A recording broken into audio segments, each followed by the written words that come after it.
Welcome to another edition of the Sim Racing Garage. I'm Barry Rowland. In this episode, I'll be reviewing the latest actuators in the DK2 series from the guys at Sigma Integral, the DK2 Plus, sporting a larger motor and actuator housing than their DK2 actuator. Also, increasing the weight limit from 125 pounds or 56.7 kilos to 200 pounds or 90.7 kilos per actuator, while still maintaining a 7.9 inch per second travel speed. Time to put it through the SRG's review process and see how it does. So, let's get to it. Let's take a closer look at this DK2 Plus system from the guys at Sigma Integral. Right out of the box, this is a much beefier feeling and heavier feeling actuator. It's 375 millimeters long when it's in its collapsed position. We have 2 inches of travel or 50 millimeters of travel in this. And you can see I have one of them pulled out over here. I'm going to show you that in a second. The housing is, just a beefier unit when you pull it out in hand. It's 5/8 inch thick all the way around. So obviously that's so it can take on more weight and be able to perform within the similar parameters that the DK2 system does. So out of the box, 16 pounds, 4.5 ounces, or 7.4 kilos, thereabouts. So definitely a beefy, heavy unit compared to the other one when I took that out of the box. By the way, you can go look at the other reviews I did on their DK2 system. Did 2 reviews on that in my Motion Systems playlist. So you can get the specs on that one there. I'm just not going to repeat them here. Now, the peak torque on this one is 4.9 Newton meters. So we got a beefier motor because the peak torque in the other ones was 4.4. Not that much more, really, when you think about it. But the RMS torque numbers is where the difference is, where the normal operating is going to be. And that's 1.5 Newton meter for this new motor, and it's 0.9 Newton meters for the DK2 regular system. So even though the peak is not as much, the RMS is almost, I guess it's about a third more or so, right? And it would take more power to deliver the capacity that they're claiming on these, which means a 4 set of these actuators will do 800 pounds. So that's the max you can reach with cockpit and driver and accessories before you're going above the optimal parameters as far as operating windows for these motors and this actuator system. Has a 5/8 inch ball screw unit in this. And of course, they have told me they've beefed up the nuts and things like that in here. Just the housing being, 5/8 of an inch thick, which comes out to, what would that be? That's 5/8. This is about 15.9, I think, or 15.9, I believe, almost 16 millimeters thick all the way around. So yeah, that's pretty beefy. The piston inside is 50 millimeters, just like in the regular DK2. So they have not changed this, but this is a big thick piece of steel anyway. So yeah, I would not worry about that at all. Now it rides inside of, they have a unique system. If you saw the other 2 reviews, you've seen this before. Let me turn this around here. They have a Teflon impregnated sleeve that's corrugated. And then they have this little piece in here that's riding on a flat on the cylinder itself. And inside of that, you can see there's a groove where this bolt has an end on it that's riding inside of this slot. And that's the anti-twist mechanism, because when this motor is turning this ball screw, the piston tends to turn with the ball screw. So that's why you have to have an anti-rotation system in this. The motor, let's go and put this one back, is definitely beefier. It's a clear path, just like on the DK2. Technic makes these things. Show you there. There's the numbers right there. And that unique heat sink that they put on their motors with those pins coming off the case definitely distinguishes it from any others. We have a little port up here under this plug, and that's a mini USB, and that's for updating firmware and stuff like that. Things you don't have to worry about when you buy one of these setups. What else can we talk about here? This is, let's see, per second, as fast as this thing can move, it goes 200 millimeters per second, 7.9 inches, which is plenty for a 2-inch travel actuator. A ton of speed for just 2 inches of travel, or 50 millimeters. So it should perform just right along as far as the DK2. the same weight applied to a DK2 and a DK2 Plus system, I'm thinking this is going to feel a little different. I might be wrong, but I'm thinking it's going to feel a little different than when I was in the DK2 system because we just have more power. So anytime you put more power, it does change the characteristics of the kind of feedback that you're getting or the motion cues that you're getting. And whether or not you're able to turn the difference is going to be, well, subjective, I think. But anyway, it doesn't hurt to have a heavy duty unit, does it? All right. What else can we talk about here? Yeah, I think that's about it. You know, this is made in America, by the way. All this stuff, the housings and all those internal parts and the foot down here, all this is made in-house in California. So this is definitely something that is easy to locate because we're in the North America here. And the foot here is kind of a hybrid captive, if you will. It's not just a foot, a nylon piece that fits down in a cup like some of these actuators are that you buy. This has the design of a captive, but there's no bolt holes, so we can actually bolt this down to something. But it's kind of the same function because we have a little ball in here that's rotating within this aluminum cap here. So when the actuator is rolling or pitching, then this is free to move without binding up anywhere down there. Very important thing to do, obviously, when you have actuators moving a system. I guess that's about it for what these do. The peen finish on this, just like on the DK2 regular system, and that's kind of a turned or tossed, whatever you want to call it. So they put this into a peen tumbler, and it just tumbles the media around it, and that's the finish that you get off of it. Yeah, just a beefy unit. It's kind of heavy. What do you get with this? Well, we get our mounting brackets, which are very similar to the mounting brackets that you get with your regular DK2 system. We have these 4 close space bolt holes here, and they're countersunk, as you can see. And these are going to be used to attach to the actuator itself. We have 4 holes here, and we just take this, and now there is a directional indication here. You need to put this little cutout in here, over here on the housing. And the reason is it kind of comes out into a lip there in that machining process. You can see that there. You know, it comes up here. They cut it out from the roundish part of that radius, and then you can see it's a raised area there. So when we put this flat here, this is going to be a little bit higher before it drops off again. So that's why they could put that little cutout in there. And that's just going to line up like this. And they give you a bunch of flathead M8 bolts and some T-nuts. We got some spring ball T-nuts in here. It comes with your actuator system. It's kind of nice. And then once we have this mounted, of course, and we have our actuator sitting up here like this, then we're going to take it over to our rig and mount it to our profile like this, or whatever you're going to mount it to. Mount it to wood or just flat steel, whatever the case may be. And the spacing here, if you notice, there is 2 holes and then 2 slots. And of course, they're all countersunk, so those flat bolts can fit down in there. So this will cover a 20 millimeter centered profile all the way up to a 45 series. It's kind of nice. So depending on the profile you have, chances are you can bolt this to it.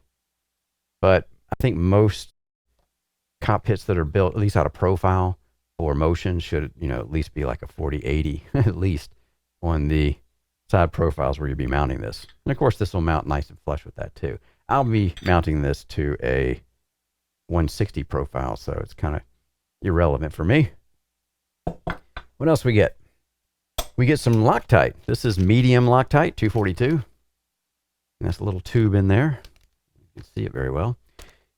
And that's so you can, once you figure out exactly where you're going to mount it, you can put some on the threads here and then go ahead and mount everything up, and it'll keep things from vibrating out if you want to do that. I don't do that to my systems because I've never had a problem, but yeah, I could see the utility and the kind of like a best practices things for doing this. But I check my bolts a lot too, so I'm not too worried about it. Now we also get a cord here, and this is RJ45. It is not shielded, doesn't have the metal shielding on there, but remember, this is all twisted pair, so it's kind of its own shielding, sort of. Anyway, it's better than straight wires. So you get one of these, and this is for interfacing between the controller box down here. We'll see in another minute here, and the actuator controller itself. So this goes to the controller box and it goes to the PC if you have an extra RJ45 port in your PC. Or if you don't have an extra RJ45, they include this little uni adapter. Plug in the RJ45 on that side and plug this into your PC and it'll convert. So either way you can do it. They give you a cord. In this case, this is a 110 North America type cord. And we get some cords, obviously, for connecting the actuators. We have a data cord, and these are fully shielded. We have a data cord, which is 8 pins. And of course, that's going to go in the little here. See, we have an 8-pin interface there. And we also have, I believe it's a 4-pin. Yeah, got a 4-pin in there also. And that's the 4-pin that we'll be using for that. So shielded cables, you know, it's all well done. I got a whole bunch of them here in the bags. You'll need 2 for each actuator. So we have 4. That means we got 8 cables. What else comes with this? I think that's about it as far as what you get in the package. And the controller box over here that we'll take a look at next. This is the controller box for the DK2 Plus system. The exact same controller box that is used in the DK2 system, which would make sense because as far as the electronics and processing goes, nothing has changed. It's just really beefing up the DK2 system to the 800-pound weight limits of this system. And of course, you've seen this if you watch the other reviews I've done on DK2, and we have 2 ports each for each actuator. We have the data port down here, and we have the power ports up here. We have an RJ45. Remember, they give us that RJ45 cable for going from here to your PC. If you don't have RJ45 left open on the motherboard in your PC, you can use this dongle, which is an RJ45 to USB 3.0 adapter. Yeah, it's pretty simple. Not much to see here as far as the casement goes. We have a single fan back here. We have the Dk controller up there, made in the USA, Sigma Integral. And we have the plug over here. And remember, this is a switching power supply, so you can see on the bottom here. There we go. You can see you can use this in Europe or North America. So yeah, other than that's a box. We got some rubber feet. So yeah, not a whole lot to see here on the box. The dimensions, I believe this is around 14 inches. This is 14.5 inches, or we'll call it 370 millimeters. As far as the width, the depth goes at 9.25 inches, or about 233 millimeters. And height with the feet attached looks to be about 76 millimeters, 77, somewhere in there, or 3 inches. And it's a lightweight box. I like it, the way they got this box arranged. It's very simple. Of course, we'll be attaching our 8-pin data cable on the bottom parts, and we have the power cable that will go from the actuator to the front there. All shielded cables, like I said before. So yeah, a good kit out of the box. It certainly is confidence inspiring when you grab one of these actuators, no doubt. So yeah, what we'll do next is we'll talk about how I'm going to be mounting this to my cockpit. Let's take a look inside of this DK2 controller box. First off, we have some screws we have to take off the sides. There's only 4 on each side, on the sides here, on each corner. Now these screws here are holding the power supply in here. And you know that instinctively if you take casements apart a lot, that yeah, these are bigger bolts too, holding something on. So I just left those in. And if I didn't, it would still come out, but it would be sitting on the inside, then I have to reattach it. So no need for all that. What I'm going to do is go ahead and slide this off. And I've already unplugged. There's a couple of plugs in here that are coming from the power board on the top. And we have, not sure which this one is. It's another kind of power plug, but this is what they call an Amazon IPC5. Let's see the number there. And this is a Technic part that is the power supply for our actuator motors over here. And you can see it's very similar to the top. It has that little finger sticking up that act as a heat sink. And of course it has its logo sticking in here. A couple of plugs for the main power to power the unit, and then the output power here. And we got a couple of plugs sitting off of this power board here. Go ahead and set this aside. Again, everything finished nicely done inside. Same thing in here. No misses as far as the coatings. Everywhere is nice and coated universally. So let's go around this and see what we have here. First, on the back, we have this power switch where our mains comes in. And we also have the 115 or 220 volt. This is a switching power supply, apparently. So you can switch it to which one you need. And we have a fuse inside of there. So that's a fused power switch. And this is an LCR electronics unit. This is a filtered power supply, which is kind of nice. Let's see if I can get you a shot of that where you can read it. So this is an anti-EMI kind of filtering circuits in here. So we're going to have some capacitors and things in here to try to filter out the noise in the AC and keep the EMI down as far as possible, considering how big that filter is. So of course we got the mains coming in here, and it goes to the main board, and this is the main power board, and this is a proprietary Sigma Integral unit. You can see their little logo in there. And on top of that, we have this little Meanwell 5-volt power conversion box. We've got the conversion diodes and the capacitors, smoothing capacitors and things all in one unit there. So that's going to provide the DC power that's going to power over here. This is our main controller board that's sitting on top of another red board, which is, again, a Sigma Integral proprietary unit. I'm not sure who's making this board, but yeah, this is the controller board itself. You can see it has a little slot in here for a micro SD memory, and that's probably where our firmware is loaded, I would imagine. We got a couple of USB interfaces on that board. I can get this close without bumping the camera. Got a normal USB down here. Or do this in reverse. Oops, where am I going? Okay, there we go. And then we have a mini over here for USB input. Very clean looking layout. Of course, this is our power board on top, and you can see our power connectors there. They go to the servos themselves. We'll flip that around. And then we have the data on the bottom. So the data is on this board. This is on the bottom board. It's all one piece. Well, I'm going to show you that. So the circuitry for the data is involved on the bottom board down here. And that's coming off of, obviously, our controller board telling the drivers what to do. And our servo drivers, again, are integrated on the top of these motors. So this whole electronics package in here has all the circuitry required to run the motor, including the servo drive itself. I kind of like that. It's a very neat, clean solution. And that looks good on your cockpit, and you don't have another box sitting somewhere with a 4 driver boxes sitting in it, although that works too. But yeah, I like the compact nature of this and the look of it, because it's a very clean, and I don't know how anybody could say that is not a clean looking actuator setup. And of course that makes it a very easy way to plug and play on this box itself, which I like, a plug and play system. Not many out there where you don't have to do some wiring and setting up drivers and things like that.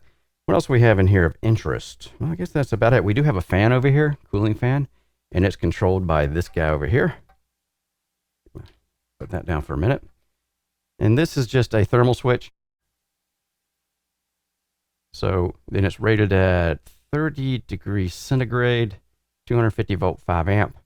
And that's just a thermal switch. So when it gets over 30 degrees centigrade inside the box, it will close, complete the circuit, and then our fan will come on. Again, a lot of room in this box. Well, once we set this power supply back in, there's not as much room, but yeah, very clean layout, as you can see. I like a clean layout. It's been well thought out, it looks like, just like the other controller board.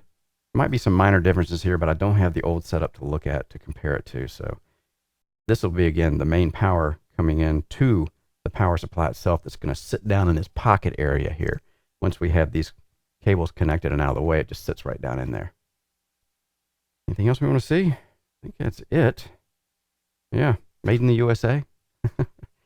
I like that we're getting another major manufacturer of actuator systems in America, or in North America for that matter, because yeah, that's a little bit closer to us than over in Asia or Europe, where other actuator systems are being made. But yeah, I can't find anything to complain about. I don't know about you guys. Again, very clean, professional looking setup, and I like it. Now I'll show you how I'm going to attach these mounting brackets to the actuators, and then we'll go over and mount everything up to the cockpit and see how that looks. Now there is an orientation for these actuators. In other words, you have two left side and two right sides. I'm going to mount mine. I guess you could mount them any way you wanted to, but I think I'm just going to mount mine with this flange where the connectors are towards the rear. So they'll be pointing to the rear. So I'll have one on the side pointing to the rear, and the same one behind it also pointing to the rear, kind of like in synchronization. Or if I have a cable problem for reach, I suppose I could always mount it the other way and go to the other side. So now I have the insignia over here, but then the pieces would be going towards the cockpit. So it depends on what you want to do as far as your mounting orientation. Now, these brackets, 12.5 millimeter thick piece of billet aluminum, very nicely machined, and it has that tumbled finish just like the housing does on our actuator. And on the back we have 4 closely spaced holes here for M8 bolts. These are flat head bolts, is what we'll be using. They come with your kit, obviously. This is an 5 millimeter wrench size hex wrench. And simply set it down in there, and once we tighten it up, as you can see, it sits below the actual surface here, the plane, so that when we put this against the profile like this, we get a nice flat fit. So we got maximum surface area contacting on the piece of profile, the way it should be done. Now there is an orientation here. You want to make sure you get this little cutout here on the bottom part facing towards the foot, or pointing towards the foot, because on the housings themselves they have a little pronounced area or raised area here. You can see it there compared to this flat machine surface. You can see how that's kind of kicking up a little bit because it's following the curve of this actuator housing. So they put a little notch in there to clear that. So it's pretty simple. We'll just take our bolts, put this in again, make sure I have it in the right orientation. Go ahead and get these guys started, and then we'll just spin them on down. As you can see in the background, I've already done the other 3. Pretty simple stuff here. Doesn't take much time at all.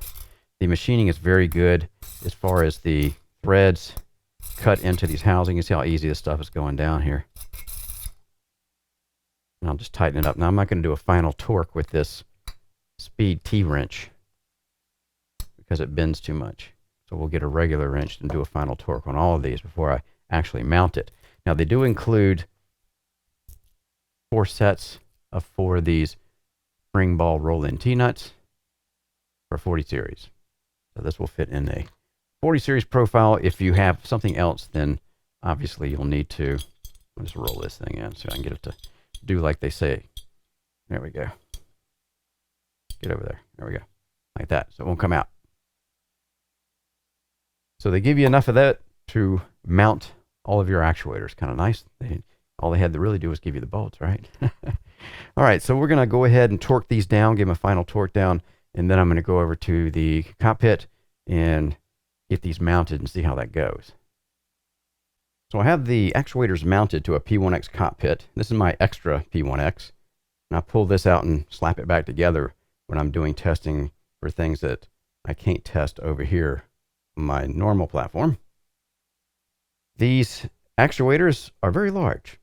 It's one thing to have them on the bench and weighing them and measuring them, but yeah, when you see how big they are compared to this 160 profile that's on these side beams, of course, all of them in the middle too, it's just that this is just a massive actuator, especially for a 2-inch travel. So I could see where the extra weight capacity and power is being compensated for here.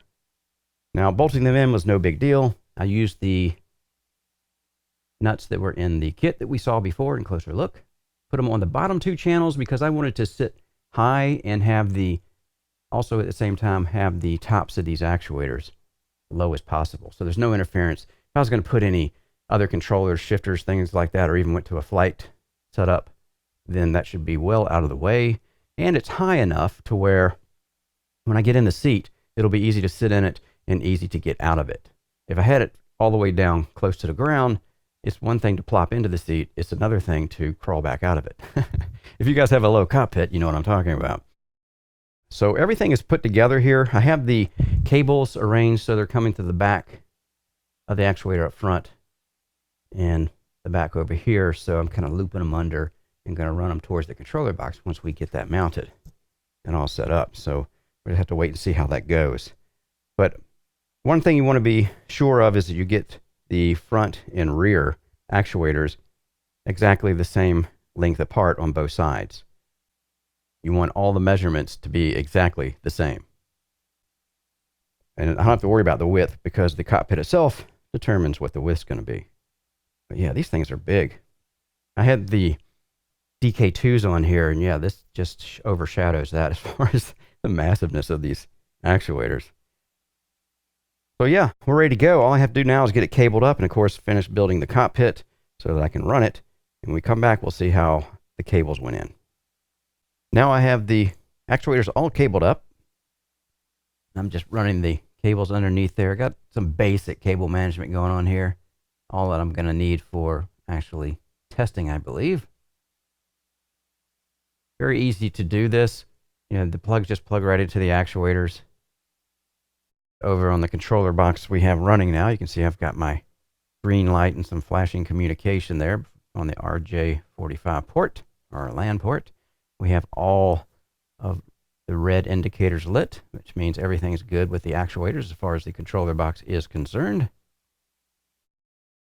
When you first start this up on the app, it does a self-leveling procedure, and right now it's mid-level, looks like to me.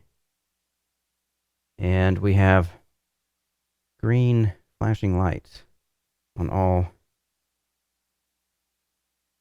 4 of our actuators. Go over and see this one. So when they're all green and flashing, you know you're good to go. So everything's ready. Now we just need to open the controller or tuning application and see what our options are in there. So here is the tuning app for the DK2 system, and it's very similar to what I've looked at before. They have made some additions to it and some improvements, I think. First thing you'll see when you open this up is a representation of your cockpit and the actuators attached to it. Now you can go 3-post or you can go 4-post. Currently, I'm in 4-post. If I go to 3-post, you can see it changes the configuration from, we got 2, 3, and 4. And I did a review of a 3-post setup, by the way, using the DK2, the non-plus system. I did that a while back, so you can go into the motion systems playlist on my channel if you're interested in looking at that. But I have 4-post, so I'm going to put it back on 4-post, and you can see we're back to that. Now, we want to get the measurements right between the length and the width. It's very important that you do this. The centers of the actuators are where you'll take your measurement from, as you can see from this line representation here. Mine is 36 inches. Now, you see a pop-up here that says you can go anywhere from 20 to 49 inches. We go down here to the width, and another pop-up, same thing, 20 to 49 inches. I'm 27.5 inches on the centers between 4 and 3. Once we've entered that information, we're pretty much good to go. What I'm going to do now is power on and see what we have here. Let's go ahead and do that. First, it kind of does a little leveling routine before it actually lifts into its running position, which it's doing now. So now this is the starting position halfway between our 2 inches of travel that's available on the DK2 and DK2 Plus that we're running here. So power's on, everything looks good. We've got a little log here that tells us what's going on, motion ready, turning on, and Sigma 1.3. Now 1.3 is the version I'm running. The absolute version is 1.3.106.5. So as of this video and review, that's what I'm running. Over on the other side, we have profiles and we have preferences. Preferences is to do with server settings. So if you have a Wi-Fi internet connection and you have a server running, you can still do things on this application if you want, but I'm usually directly wired, so I'm just going to be concentrating on this screen right here. All right, profile. You see I already have a profile up here that I've been messing around with. It's called iRace 488 Test 1. That was on Sebring. The games. This is the list of the games. It starts with AC and then ACC. We have Automobilista 2, Dirt Rally 2.0, F1 2021, of course, iRacing that we're running, Project Cars 2 and 3, Race Room Experience, or Race Room Racing Experience, R Factor 2, and X-Plane beta version. They're talking about doing Digital Combat Simulator also. So if you're also a flight sim enthusiast like me, this is something that might be important to you. All right. So I'm going to be doing iRacing, so I just select that one. Now this is where we're going to be making all of our adjustments, and each adjustment has a pop-up. Now if you go into the fields where we use the sliders back and forth here, the pop-ups are a little different. It says pretty obviously 0 is off, 1's a minimum, 10's a maximum as far as intensity. Now if you go up to where the title is, it says gas, brake, and pitch up here. Now it says surge is very responsive and highlights the driver's pedal inputs. So what they're really telling you here is they're using pitch because we don't really have a true surge element on this cockpit with a 4-actuator system, just like any other 4-actuator system. Then they're going to use pitch to give you that surge cue as far as your telemetry coming in. And it also has some more description on it. Surge also includes pitch naturally. So, yeah, they're just telling you that's what they're doing, pitch. And yeah, surge will have some pitch in it as far as in a real car suspension, because as we're in threshold braking, the front end of the car will dive down, and depending on how tight the suspension is or how much movement's there is how much dive you will get. All right. As you increase this, consider reducing the environment layer intensity. All right. Since I was mentioned the environment layer intensity, let's go down there and look at that. Now, if we highlight that one, this captures the true pitch and roll of the game vehicle. What that means is a terrain pitch and a terrain roll. In other words, if I'm on a bank, like in the ring, and I'm going around the carousel, it's going to bank matching that angle that I have there. Or if I'm in an oval or something like that, and I've got like in Charlotte, and you got that big bank, the cockpit will rotate to match the angle or the degrees of angle on that actual turn, right? So this is what environment does. Now they're telling you if you start putting in a lot of surge or pitch to simulate surge, you might want to back off on your environment a bit because it might overdo it. And you can obviously do the same thing you can to every other feature here or element of your motion and dial it back or up. Depends on what you want. Something to keep in mind when you're messing with the pitch. Now, if we go to roll, it should probably tell us the same thing, and it does on the very bottom. As you increase this, consider reducing environment layer intensity. Sway is very responsive, highlights the driver steering input. So what that means is we really don't have a sway element DOF on the 4-actuator system, so we're going to use roll to simulate that. So we use roll for also to try to simulate the loading of the G-force and the suspension on whichever side that the turn is that you're going through. So yeah, we're going to use roll to simulate sway, but we're also going to use roll for the environment when we're on angles also. And they also use roll for simulating some G-force in a turn. But, you know, basically it's loading you up against the side of the seat when you're in a turn. And of course, all of this is tunable. Heave, a very important element. And really when you have these kind of actuators or a 4-point or even a 3-point, heave really gives us some great road textures. The undulations of the roads, the different types of tarmac we're running on, any transitions from concrete to asphalt, things like that. And you can see I have smoothing on 10, which is probably something I was just playing with. I definitely did not have it that high. So, and if we hover over heave, it tells you the same thing. It captures a low frequency up and down movement up to 10 hertz, i.e. after a bump, suspension settling occurs at approximately 2 hertz. So that's just the up and downs, which is one of the most important parts of having an actuator system like this on a chassis instead of just having like a seat mover. You have heave, and that really gives you a lot more information on what's going on with the road that you're rolling over top of. Environment, we already covered that. That's for the roll and for the pitch angles, the real angle of the car, depending on if it's going up a hill or down a hill, or it's rolling on a bank somewhere. Road vibrations. Now this layer captures the high frequency up and downs. And that's, in other words, they've taken heave and they've added a little something to it. Rumble strips, if you like a lot of rumble, then yeah, you would increase the intensity of the road vibrations. If you notice, there's no smoothing slider here either. So that means we would go up to heave and induce the smoothing where we needed it for both road vibrations. That's what I am getting from this, and we'll test that once we're in the live session. All right, so engine vibrations. Now, the last review I did was on a 3-actuator system, the Dk2 actuators, and it was in there, but it was not operable. Now we have it. So engine vibrations, now this is something that a lot of people are going to like. For me, it's kind of, it depends on the car I'm driving. If I'm driving a V8, then I like the vibrations of that. But when I'm in like a Ferrari 488 GT3, flat plane V8, high revving motor, those types of higher revving motors, it's just something that I don't think you really need. But, that's personal preference, obviously, and all this will be as far as the tuning of it. But, it's totally up to you. So, obviously, the more we move the slider up, the more intense that vibration from the motor is going to be. So they're just picking up the motor telemetry off the telemetry stream that's being fed into the system and using that to give you what you want as far as engine vibrations. We also have distribution. Front and rear, I had a 50-50 up here. I think it was in the Ferrari. But you can also do, and this is front rear distribution, as you can see there. So that's 60 front, 40 rear, or you can go 80 front, 20 rear if you got a front engine big V8 or something. So yeah, that's how we do that. And if you have something in the rear engine, then we can get the vibrations more intense on the rear actuators. So I had it at 50-50 Ferrari, I believe.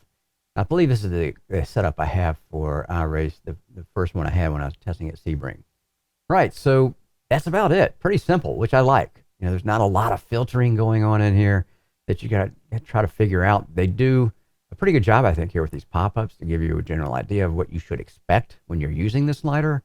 And the smoothing is just smoothing. So if it's too harsh for you at the power you want, you just dial in whatever smoothing you want. And of course, all this is very experimental. You have to get in and do this to really understand what your settings would be as far as what you think you would like. And that's going to change from track to track and from car to car. So if you want to get a new profile, let's say I was in another track in the same car, I would just drop this down and I can do a new profile, or I can save the profile that I just modified and title it something else. You can see it popped up here for where it stores in your PC documents, Sigma simulation, and I already have one up there. These are Splite, or no, SQLite 3. That's the format for these folders. That's what they're calling them anyway.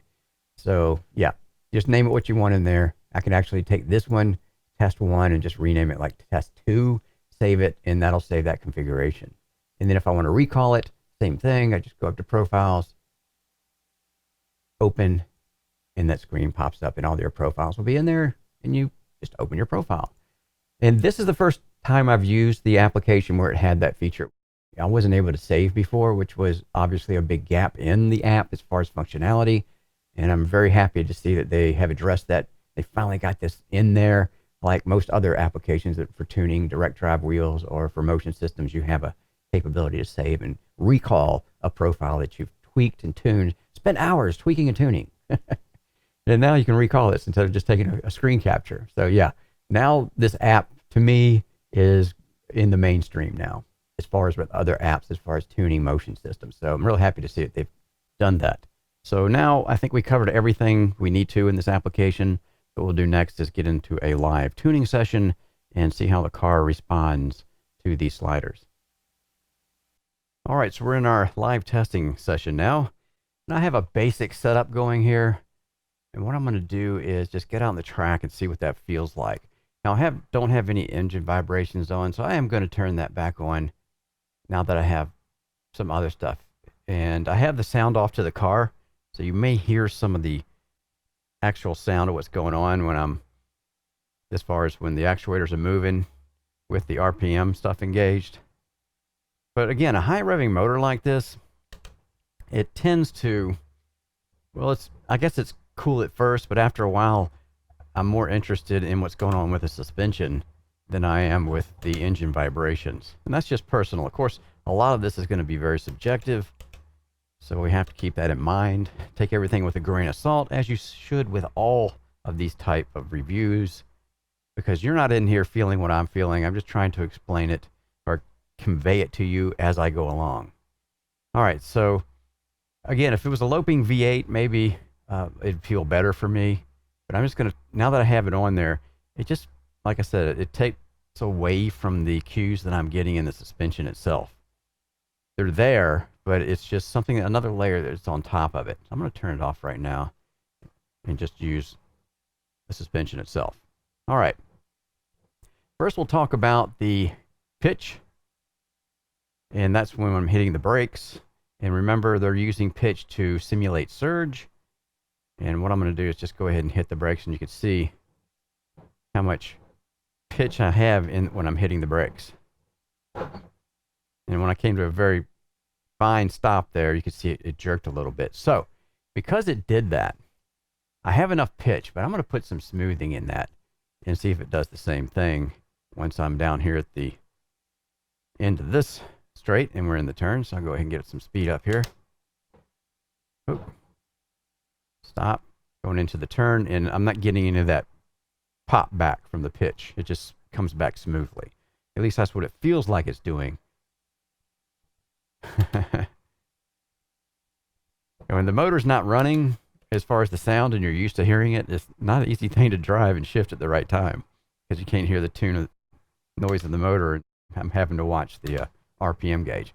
All right, so I'm liking the pitch there, and I have it at 3. I smoothed it out to 3 also. My mouse keeps, hang on a second. Keep my mouse away from there because it keeps flashing up. 3 and 3, so that's good enough pitch for me for the Ferrari. It might be just a little bit too much, but remember, I can go down here, and this is a good time to test this, to the environmental, and it's at 2 right now. I'm going to bring that down to 1 and see what happens as far as when I'm hitting the brakes. The rumble strips are good. Maybe I'd like them a little sharper. That'd be in the road vibrations, though. We'll do that in a minute. Yeah, not quite as much pitch that time, I could tell. Let me go down here on this, get a little more speed in. So yeah, that really works. The environment slider, yeah, limits what it's doing as far as that pitch. And it should be doing it on the roll too. So you got to be mindful of that. If you like the roll where it's at, then you might want to take the pitch itself down instead of messing with the environment. All right, so I'm happy with my pitch. No worries there. Now we're going to go to turning roll. Now if I get some speed up here, and we're going to be bumping down the front straight here of Sebring. There's a lot of bumps in this track.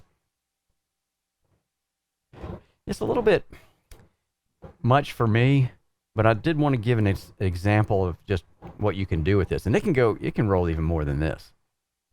Just a little bit much for me, or when I think this GT car should be doing. And of course, I don't know. I've never been in a GT car, right? So I just don't know if that's what I would really have in that car. So I'm going to take the turning roll down 1, and I'm also took the smoothing down 1 to see what that does, if anything. Okay, we're going around some turns here, so this is perfect for that. Yeah, this is more transitioning from this side to that side.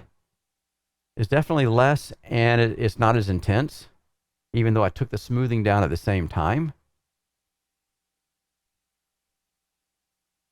I'm trying to match what I'm seeing on screen here with my dash. So if I was in the car, you know, I would see the car leaning, and it seems like it's leaning about the right amount to me to match with what the chassis itself is doing. And this actually gives you a better sense of immersion at the same time, because obviously you're seeing and feeling at the same time in your body, even though you can't look down and see what the cockpit's doing when you're at race pace and you're engaged in a race somewhere. So yeah, it's one of those things where I try to get it to match what the screen's doing, and it becomes more natural feeling to me. And again, the immersion gets a little better. And like I said, that's just the way I like to feel it. Got some good rumbles there. Yeah, I like the roll here. My pitch is good in the braking zone, it feels like. Let's go ahead and get some speed up here. Yeah. And it gives me the sense of the suspension as I'm going around that turn, loading up, and I'm being pushed against the seat. It gives you that sensation, but I'm not really being pushed up against the seat by G-force. It's just the seat itself is pushing against me. In other words, it's rolling the opposite direction as you would think it should. But because we're in a simulator, that's the way we want it to do, because you can feel the compression on the seat, like if the G-force was pushing me up against the seat as I'm going through this right turn. The rumbles are pretty good, actually. They're not too intense.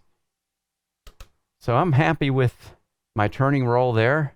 Again, you can see I got some minimums on here. I'm not really running a lot. Now the heave, of course, this is a smooth section of Sebring, so I'm going to wait till I get down into turn 17 here, and we'll go through that, and I'll see what I think. That wasn't a very good turn, actually, but running off the road, it feels good. It's not too sharp, but I'm getting lots of detail here on the heave cone in here, so the road vibrations intensity is probably pretty good. So what I'm thinking about is if I go up on road intensity, that's going to improve the rumbles. So I'm going to have to get some rumble strips here to figure that out. Which is a little bit further down here. That's a little rumble strip there, but let's just go ahead and get down here where I can go to some flatter rumbles. There's a good one over here in this turn. Our little hairpin going down here. Well, it doesn't rumble very much. That's pretty good. Okay, I'm just feeling what's going on, so now I'm going to make an adjustment. Decent transition there across the concrete patch, but not quite as sharp as I'd like it. So I'm going to, and remember the description says rumble strips are 60 hertz. It doesn't say anything about transitions though.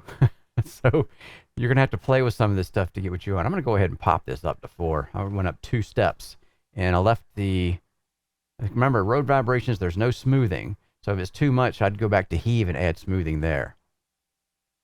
All right, let's see what we got. I think, is this a rumble? Okay, that's definitely kicked up the rumble. Almost maybe too much. But I did go up 2 clicks. Good rumble coming off of this turn. Yeah, that feels pretty good. All right, so even though the rumble might feel good, is it detrimental somewhere else? It feels good there. Now this is some major rumbles through here, and these feel good.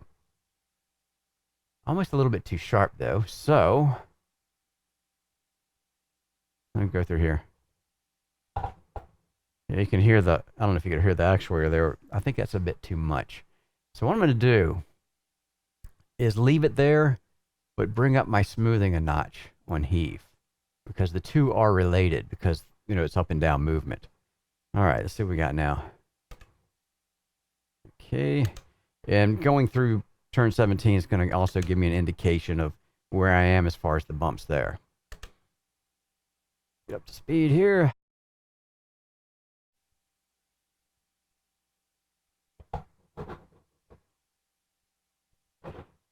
Actually, I'm kind of liking that. Get a lot of bumps through the straight here. Yeah, we're getting a lot of texture there. A lot going on in this turn too. Good rumble across there. I think I'm pretty close to what I like to feel here, as far as what I think I should be feeling and how it's relating to what I'm seeing on the screen at the same time.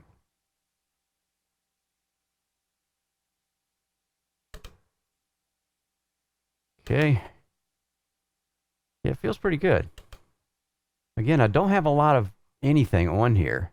Got some pitch, but the pitch feels good to me, and it's giving me that sensation of actually turning. Good rumble there, going through the dirt and then coming back on the curbing like I always do at speed. Transition, better transition. See what we do on this one. That was good. I don't want it too sharp, because if you get it too sharp, it starts feeling a little bit digital and artificial.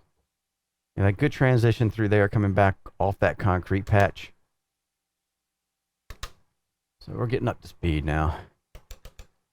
Although I like my sound because it helps me. I don't have to look down at the tack and see what's going on down there. All right. Off that one. That's good. I'm kind of liking what I have here. And it didn't take me long to get there. I was kind of there already, though. Yeah, that felt convincing coming off that curbing and then bouncing back across it. Same thing with that. I don't know. I'll tell you what I'm going to do. I'm going to take road vibrations back down to 3. I'm thinking it feels just a little bit too much to me in some places. Other places it feels good. Again, it's always a compromise as far as when you get to where you want to be. You're never going to get it perfect, I don't think. See, that feels better already. Yeah, it's not as artificial feeling. Coming down the straight, good. Yeah, plenty of texture there. Going around here, turn 1. Over the rumbles, that felt good. Threshold braking, good pitch. Not too much roll coming around the corners because the roll, I feel like the roll is matching the dash shifting. If you can see that in the picture or in my monitors here, as my dash moves, that indicates suspension movement. I'm feeling like that's where it's setting now. That's enough. Any more, it's going to exaggerate it, over-exaggerate it. Of course, that might be what you want, so good bumps coming through the dirt and then coming back onto the track. Decent transition there. A little soft in the transitions. That one's better, actually. I guess it depends on where I'm hitting it, too. All right, so I'm going to go here and catch some curb there. Okay, that's good. Not too harsh. That feels pretty good, actually. Off that, I'm going to hit this guy. Yep. Good rumble. I'm not exactly where I was before, but then I was just playing around before. I wasn't really trying to focus. When I drop a wheel off of this curbing here, this rumble strip curb, and come back across it, like that one too, it's not too harsh. It feels pretty natural to me. And the rumble feels pretty good. I might prefer a little bit more intensity across that rumble strip. You gotta remember in iRacing, some of these rumble strips are more intense than others. And some don't even work. It's kind of weird the way it's done, but for the most part, it's a good experience. All right, back through turn 17. All right, so that's, yeah, getting a good texture coming across down the straight here, the start-finish line straight. My mouse is screwing things up. Coming through here on turn 1, good. Good rumble off of that strip. Pitch is good. It's not excessive, I don't think, based on what I'm seeing the front do on the car. All right. I'm thinking, what else can I do here? I'll tell you what, now that I've got it set up, I'm pretty happy with this.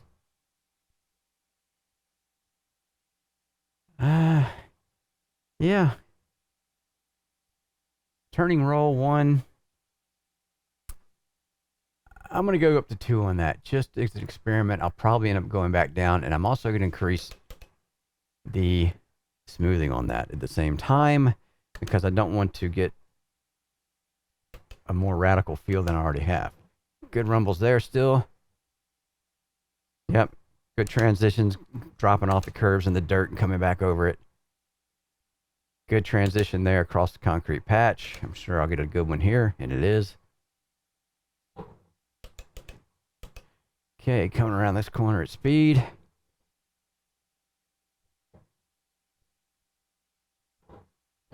Yeah, I think that's matching it a little bit better as far as the curve. I gotta watch what I'm doing. I'm still doing 80 miles an hour when I'm doing that. Good way to lose control of the car. All right. I'm thinking that's good. That little extra bit there and increasing the smoothing at the same time, I think, is what I wanted to do. Transition back over. Yeah, okay. Remember, I'll be doing something different if I was in a different car with stiffer suspension or a car that is not as stiff and looser. So in a different track also, I might be playing more with the environment if I was at the ring because there's a lot of uphills and downhills there, depending on what the telemetry was telling the system to do. You kind of got to wait for that too. Yeah, this is feeling pretty good. Noise levels. There is, it's just a smidge louder, I think, than like the D-Box systems. Of course, I haven't had one in a while here at the SRG, but it's not that loud as far as suspension goes. You know, PT actuators, the ProSimu's, things like that. I think it's pretty much in line with that. Even though we have the Plus system, which is a beefier as far as power goes and motor size goes, and the actuator housings themselves are much thicker than on the regular Dk. This Dk Plus, you can tell there's a little bit of a difference in the feel just because of that extra power and capacity it has. And it's hard to describe what that difference is. It just feels more authoritative, maybe, I'm thinking. But then it depends on how much you load on it, too. I'm loading this pretty much the same weight as I loaded on the Dk2 system, the standard Dk2, when I was testing that. Yeah, that was, you know, I got good roll coming off of that bump, but it wasn't too harsh when it hit. And that's another thing. The smoothing's doing a good job with that, I think. And I like the simplicity of these controls. You don't have to guess too much what's going on. Oh, okay. Now I'm... And, you know, it didn't shock me terribly when I did that either, when I hit it. All right. I tell you, I'm liking that configuration that I have right now. The turning roll going up to 2 made it feel a little better for me. Pitch, again, I could maybe go, I don't know. I kind of like what it is. Any more than that, I think it'd just be artificial feeling. I don't want to do that. The smoothing is all the way up on 3 on pitch because of the way this is working. It made it feel better to me. So I like this. I'm going to save this profile and just overwrite the one I have because I don't have my keyboard with me. So I'll just click on that and then I'll save it. Here we go. And I got to replace it. You got to overwrite. Yeah. All right. So this will what I'll have probably for the Sebring and the 488 for a while because I like what I'm feeling here. And it didn't take me that long to come up to where I wanted to be, I think, which is, again, a testament to how this software, the tuning software is working, and not only how it's working, but also on what we have to work with as far as our tuning options. And it's not that much we have to do, which I think is a premium. You know what I'm going to do? I'm going to go back out and do this motor again.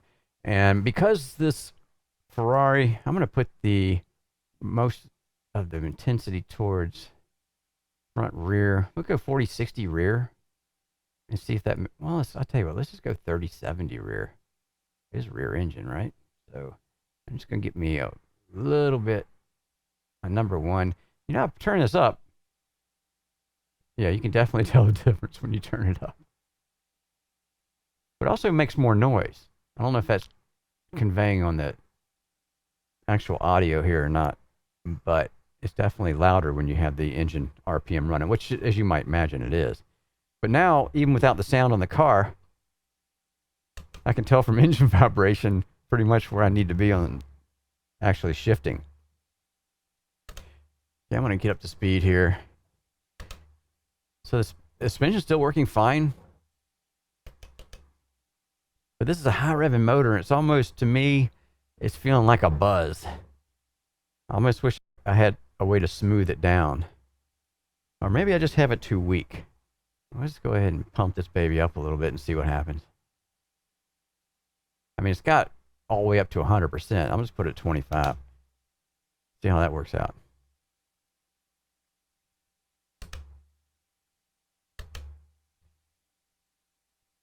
Yeah, that's...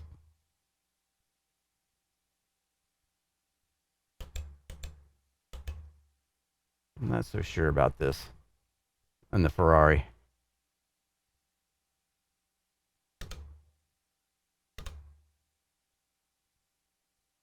I mean, it's subjective. You know, if it's something that you feel like you need, then that's great.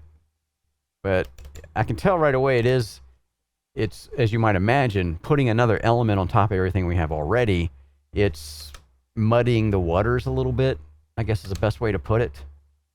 I'm not feeling as precisely what's going on with the suspension as I was before, because I have that layer on top of it now with the buzz, or the engine RPM buzzing at me. I'm going to have to try this in a V8. I'd probably like it much better there.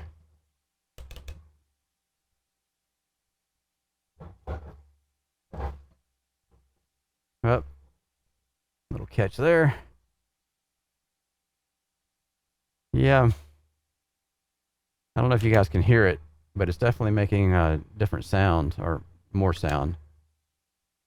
But this is smooth straight anyway. I'm not getting much suspension move. I want to see what it does when I downshift and go around 17 here.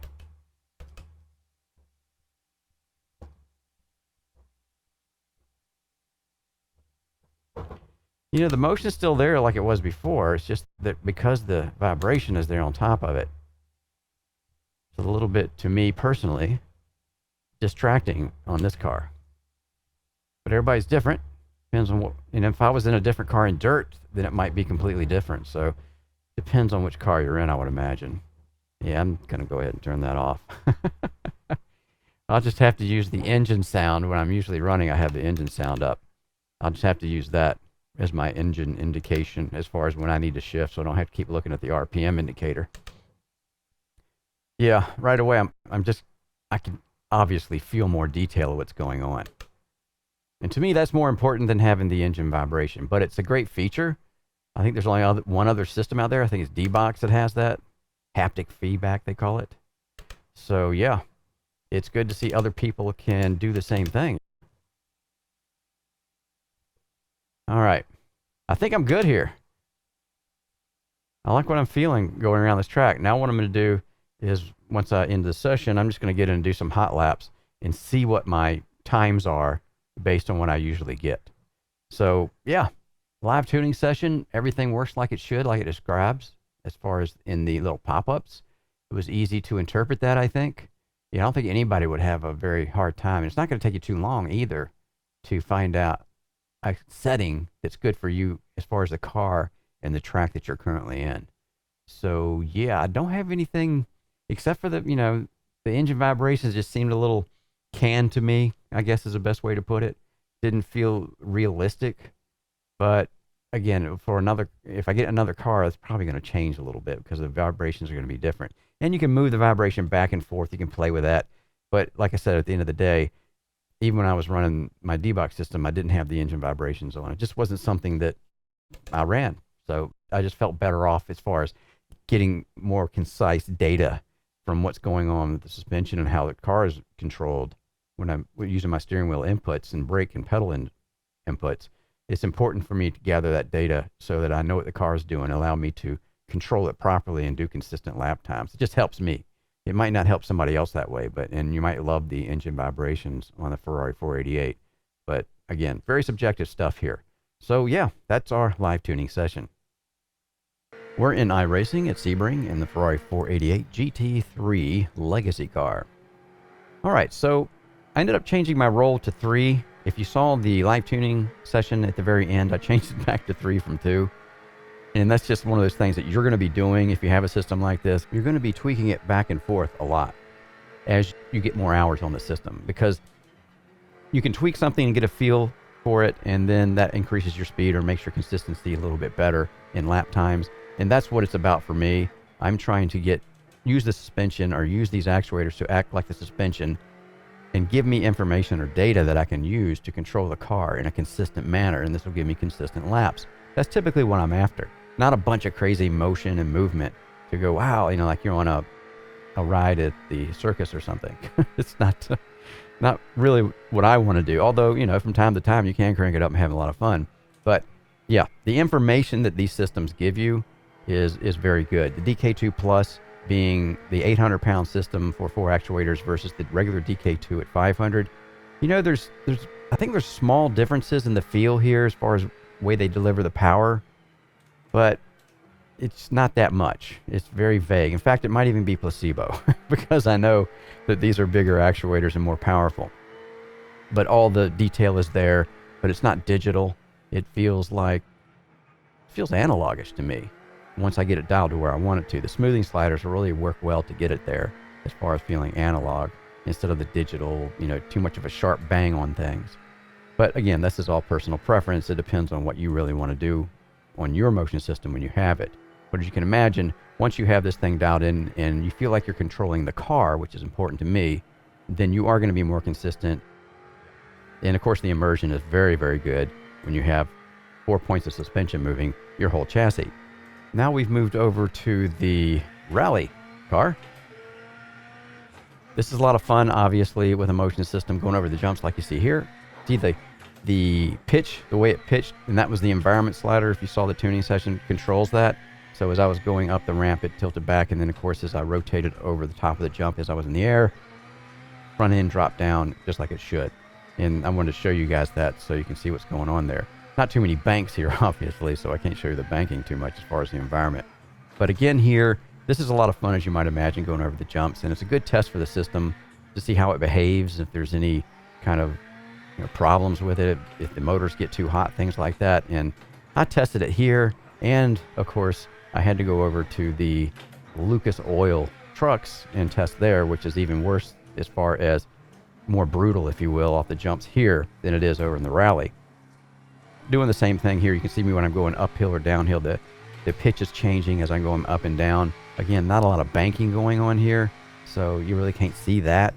But yeah, this is a blast, as you might imagine.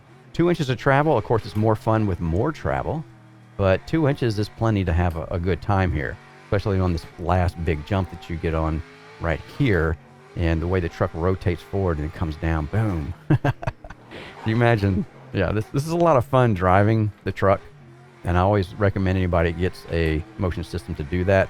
And of course, having the 800-pound actuator set versus the 500, kind of in the back of my mind gave me a little more confidence as far as really hitting these jumps hard and banging on this thing and turning it up a bit and see what it'll do. But then I ended up turning it back down because, you can turn these things way up so it's got all this crazy motion going on, but then you just feel like you're being tossed around like you're on a stormy sea or something, and you're really not getting any usable data. At least to me, I'm not. Of course, again, all this is very subjective. Take it with a grain of salt, because you might disagree and love it that way and want to drive that way all the time. But anyway, I ended up turning it back down so it didn't get too crazy on me. But then again, there's only 2 inches of travel here, so it's not going to do it so much. But yeah, it was soft on landings, a very analogish feel to the suspension here. It was easy to get it dialed into where I wanted it to with the sliders and the information on the sliders that you saw in the live tuning segment. And there is some noise here, and we're going to get quiet here and do a half a lap or something without sound so you can listen.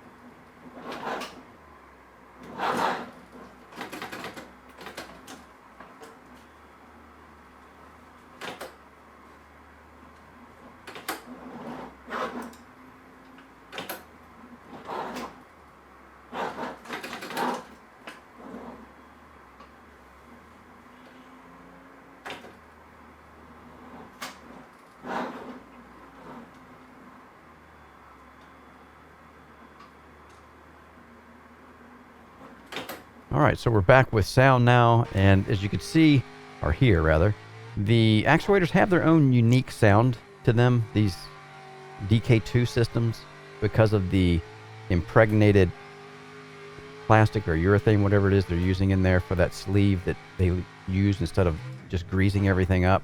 It makes a different noise when it's sliding up and down on those steel pistons than actuators that I have in the past. It has its own characteristic sound. It's not too loud, especially if you have like an engine running. It really doesn't make any difference that much to me as far as the noise. It's different, but it's not really much louder than anything else, I think. Maybe it's a little bit louder than, say, maybe a D-Box, but I haven't had a D-Box in a while, so I can't really quantify because I've forgotten. But yeah, it's not that bad. And again, on a video, obviously, I can adjust the volume up and down, so I have to try to make it neutral as I can. And so, yeah, again, it's not the best way to determine. The best way is to hear it yourself. But again, all actuators are going to make noise when they're moving, especially when they're getting beat up on like this in the truck. So that's why I usually run this on all actuator systems I review, let you guys make up your own mind on the kind of sound that you're hearing. Not so much the volume is that accurate, but the kind of sound. So, yeah, worked out pretty well. Now, engine vibrations, which is a new feature on this system. Now, on the Ferrari, I didn't like it. On the rally car, I didn't like it because those are high revving motors, and it almost was buzzy to me. Of course, that's subjective. But yeah, when I got into the truck though, this Lucas Oil truck, it's got a huge V8 in it, a big loping V8, and this is where I had it on because the V8 felt good to me. It's just the frequency obviously is lower because they don't rev as high, and it's just it just felt pretty good. I enjoyed it. So I did use engine vibrations when I was using the truck, but did not when I was in the Ferrari and the rally car. All right, so I guess that's about it. I think I've shown you everything I could about this system. Doing a job very well. Didn't give any hiccups. Ran very solid. Never have any issues with it. So, yeah, I really don't have much to complain about. The DK2 system. Again, this is a system that you would get over the regular DK2 if you're a heavier guy. You're going to put a lot of stuff on your cockpit, that kind of thing. And the 500-pound limit on the 4-actuator system for the regular DK2 might be a concern for you. And it's really not that much more than the DK2.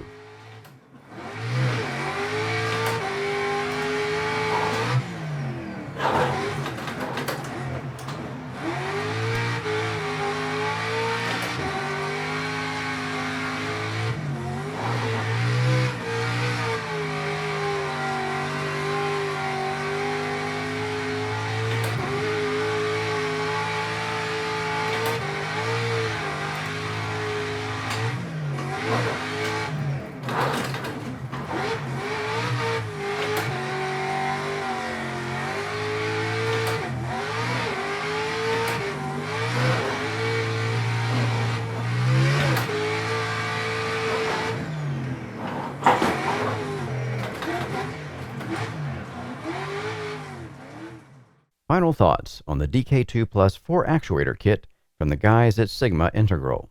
The DK2 Plus is a heavy-duty commercial-grade actuator assembly. When standing next to the regular DK2 actuator, you can see the differences quite easily. Although the DK2 Plus adds 75 pounds or 34 kilograms more capacity to each actuator, it doesn't cost very much in the speed department, with the DK2 moving at 8.4 inches or 213 millimeters per second, and the DK2 Plus moving at 7.9 inches or 200 millimeters a second, which is plenty for a 2-inch or 50 millimeter travel actuator, I think. Of course, the DK2 uses a more powerful motor to realize these numbers. It is a ClearPath motor, which incorporates a servo motor driver circuitry in the top of the motor's electronics package. ClearPath is a well-known brand in the servo motor industry. Interestingly enough, the DK2 Plus uses the same 50 millimeter steel actuator piston that the DK2 uses, along with a 5/8-inch heavy-duty ball screw assembly. The DK2 series from Sigma Integral is what I would consider a true plug-and-play system. Just mount the actuators, plug in the cables to the controller box, connect to your PC, load your tuning software, and you're up and running. I found the tuning software to be easy to use and was able to find a configuration that worked great for me. There are pop-up screens when hovering over the slider's title to guide you through each slider's functions. This newest version of the Sigma tuning app has a functioning engine vibration feature. Another new feature in the latest app is an easy-to-use save feature. This was the main feature I found lacking in previous reviews I made of the DK2 system. It's finally sorted now, which brings the tuning app's feature set in line with other major players in the motion system industry. Driving the DK2 Plus system was a very good experience for me. It felt like it had power and speed to spare, but delivered in a smooth analog way. The guys at Sigma Integral have done a good job with the motion systems that I have tested to date. Their pricing for these kits and individual actuators seem to be in line with what the DK2 series systems can deliver. I'm Barry Rowland. Thanks again for watching the Sim Racing Garage channel. Don't forget to hit the subscribe button. And if you would like to help support what I do here at the SRG, visit my website at simracinggarage.com.